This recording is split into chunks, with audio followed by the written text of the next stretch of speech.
अपने पराए। घर की लड़ाइयाँ कितनी भी हो, लेकिन ये भी सच है कि किसी पर कोई आपत्ति हो तो अपना ही परिवार साथ देता है। भैया, मेरे पीछे पुलिस लगी है, प्लीज मुझे बचा लो। रवि और राज दो भाई, लेकिन दोनों में कभी नहीं पटी। अरे क्या हुआ छोटे, क्या कर दिया तूने? अरे कुछ नहीं भैया, मेरा दोस्त है ना राजू, वो मुझे लेकर बैंक गया था।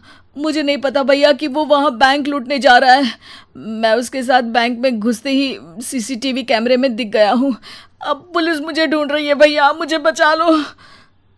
राज कुछ सोचता है, फिर कहता है, ओके, तुम यहीं रुको, मेरा एक दोस्त पुलिस में है, मैं बात करता हूँ।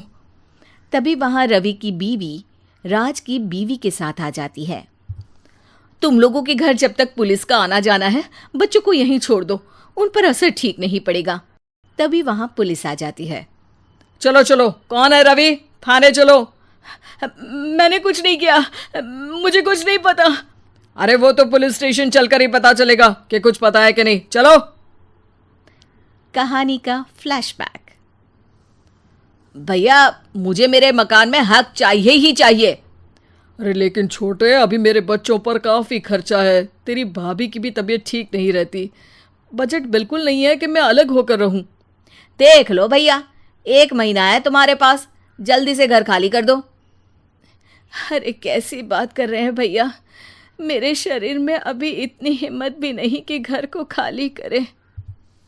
तो क्यों अपना पोषण बेचा भाभी?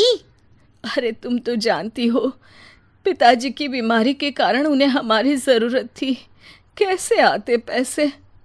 ससुर जी तो बूढ़े थे भाभी, उनकी बीमारी में भी पैसे लगाना कौन सा अकल का काम था। तो क्या पिताजी को मैं मरने के लिए छोड़ देता? अरे रवि, तू तो समझ, पापा को हमारी ज़रूरत थी, उन्होंने हमारे लिए हर वो काम किया जिससे हमें खुशी मिले। बैक टू रवि, जो जेल में बैठा है। ये मैंने क्या कर दिया था?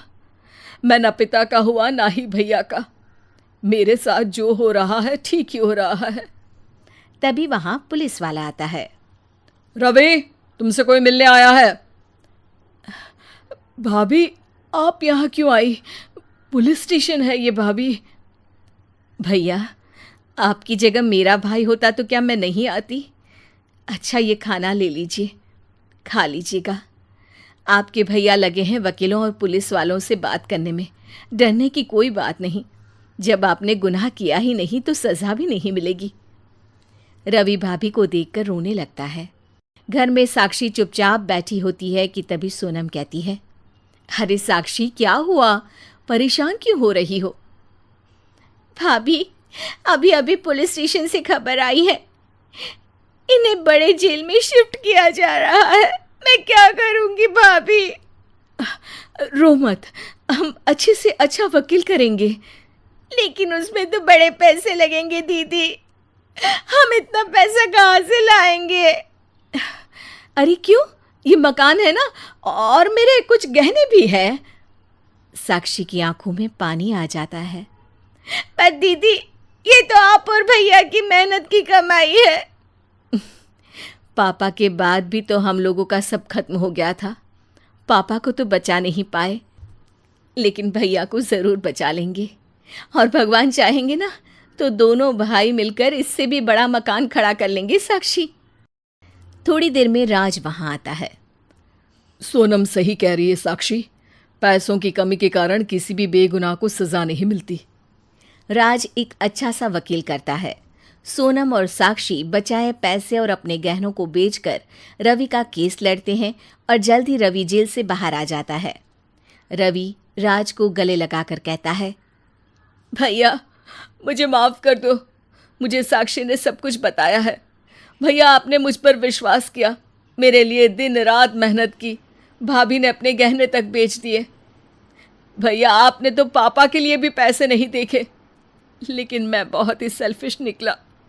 भैया, एक आखिरी बार मुझे माफ़ कर दो, मैं शर्मिंदा हूँ। अरे भाई, अपने तो अपने ही होते हैं, पापा ने हमारे लिए क्या नहीं किया ये तुम्हें बताने की ज़रूरत नहीं है मुझे। और फिर तू तो मेरा भाई है। पैसे से बढ़कर रिश्ते होते हैं भाई।